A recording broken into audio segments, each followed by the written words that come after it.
Dans cette vidéo, voyons ensemble comment créer une culture de la reconnaissance, c'est-à-dire pratiquer la valorisation au service de l'efficacité du collectif de travail. Je suis Nolwenn Bernat-Chasselin, coach en leadership, consultante en management. J'accompagne depuis plus de 15 ans des leaders, des managers, des comités de direction dans une pratique du management plus efficace et plus sereine. Téléchargez ma masterclass pour découvrir les voies naturelles du leadership et vous permettre, vous aussi, dès à présent, de réfléchir à votre pratique et d'éprouver beaucoup plus de confort. Abonnez-vous à ma chaîne YouTube, cela soutient mon travail et vous permet d'être au courant des vidéos que je publie régulièrement.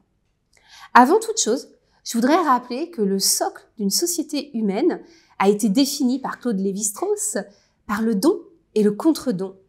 C'est-à-dire que très régulièrement, pour pouvoir consolider les relations interpersonnelles, on va donner quelque chose et on va recevoir en retour. Au sein de votre collectif de travail, ce que vous offrent les gens qui vous entourent, c'est leur force de travail, c'est leur énergie, c'est leur engagement. En retour, vous leur offrez une sécurité de travail, vous leur offrez une rémunération, mais il est très intéressant d'y ajouter aussi quelque chose de beaucoup plus émotionnel, de beaucoup plus relationnel, qui est le renforcement positif. C'est un très puissant ciment relationnel et je vous invite à l'utiliser au maximum. Premier point de ces 4 étapes pour créer une culture positive de la valorisation, il y a ce renforcement positif. Il est possible de tout dire de manière positive. Car parfois, les leaders, les managers me disent « Bon, Nolwenn, ta pensée, c'est un peu un monde bisounours. Il y a quand même des fois où les gens avec qui je travaille ne font pas ce que je leur demande, livrent quelque chose de médiocre et je suis bien obligée, pour élever le standard, de rappeler ce qui n'a pas fonctionné. » Je leur dis « Oui, c'est important, mais vous pouvez le dire de manière positive. Vous pouvez toujours renforcer la personne. » Au lieu de critiquer ce qu'elle a fait, de pointer du doigt son dysfonctionnement ou ce qu'elle n'a pas pu achever, aboutir de manière satisfaisante.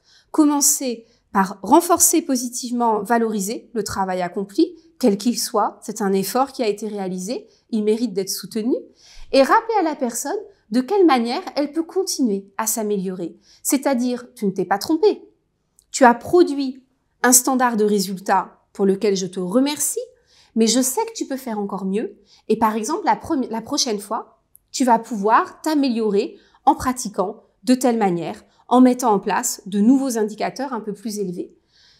Vous avez pu ainsi reprendre la personne comme vous le souhaitiez, mais au lieu de la dénigrer, au lieu de la déprimer en la critiquant, vous l'avez renforcée et vous avez joué votre rôle qui est de l'accompagner dans sa montée en compétences. Vous l'avez donc remobilisée. Et la fois d'après, elle va se réengager à nouveau très positivement dans l'action. Car n'en doutez pas, quelqu'un qui subit des reproches récurrents va avoir une motivation qui diminue de manière progressive et proportionnelle aux remarques qu'il aura subies. Donc ça n'est pas durable comme pratique. Deuxième conseil que je donne aux personnes que j'accompagne, remercier régulièrement et directement. Ne quittez jamais le travail sans avoir remercié directement une personne par jour. Et bien entendu, faites en sorte que ce soit chaque jour une personne différente. Remerciez cette personne en one-to-one, en rendez-vous individuel, chaque fois que vous en avez l'opportunité. Remerciez la personne en collectif, lorsqu'elle a participé de manière remarquable à une réalisation collective. Vous pouvez remercier collectivement chacune des personnes pour la part de l'action qu'elle a réalisée au sein du collectif. Vous pouvez remercier uniquement de manière globale, à certaines occasions. Là aussi, ça fera du bien. Il est très important de différencier le renforcement positif individuel et le renforcement positif collectif. Il vous faut les 2 niveaux, car il ne s'agit pas de créer une compétition en interne pour obtenir ce renforcement positif et savoir quelle est la personne qui performe le plus. Donc vous devez ajuster les 2 niveaux de renforcement collectif et de renforcement individuel. 3e étape, faites en sorte que le renforcement, la valorisation ne soit pas que de la parole. Le mieux, c'est quand vous le déclinez en actes. Très souvent, les managers me disent « je ne peux pas les remercier parce que je n'ai pas forcément la possibilité, par exemple, de les augmenter ou d'obtenir une prime. » Mais l'argent n'est pas la seule source de motivation. Loin de là. Bien entendu, il faut un niveau de rémunération raisonnable et corrélé à la réalité de l'engagement de la personne. Mais très souvent, ce sont sur d'autres aspects beaucoup plus concrets que les personnes vont pouvoir se sentir valorisées. Ça peut être améliorer l'ergonomie de travail, fournir des outils qui vont assurer le confort des personnes. C'est une manière de leur montrer que vous prenez soin d'eux, que c'est important pour vous, qu'ils se sentent bien, non seulement dans leur pratique, mais aussi dans le confort professionnel. Donc l'ergonomie est un très bon point, par exemple, pour valoriser collectivement et individuellement. Valoriser en acte, c'est aussi proposer des formations complémentaires, proposer des séminaires d'équipe pendant lesquels ils vont se sentir accueillis, qui vont être des points d'orgue collectifs, un vrai cadeau que l'entreprise leur fait pour les remercier des efforts qu'ils auront fournis tout au long de l'année. N'oubliez pas de fêter les résultats collectifs.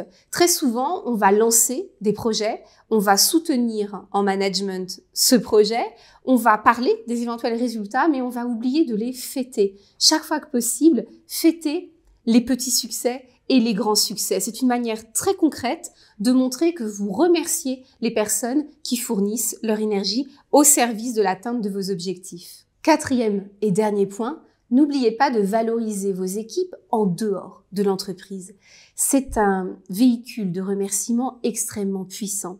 Chaque fois que vous en avez l'occasion, lorsque vous communiquez à l'extérieur, dans un article, dans une interview, dans un post que vous allez publier sur les réseaux sociaux, mettez en avant des profils individuels, mettez en avant des réalisations collectives.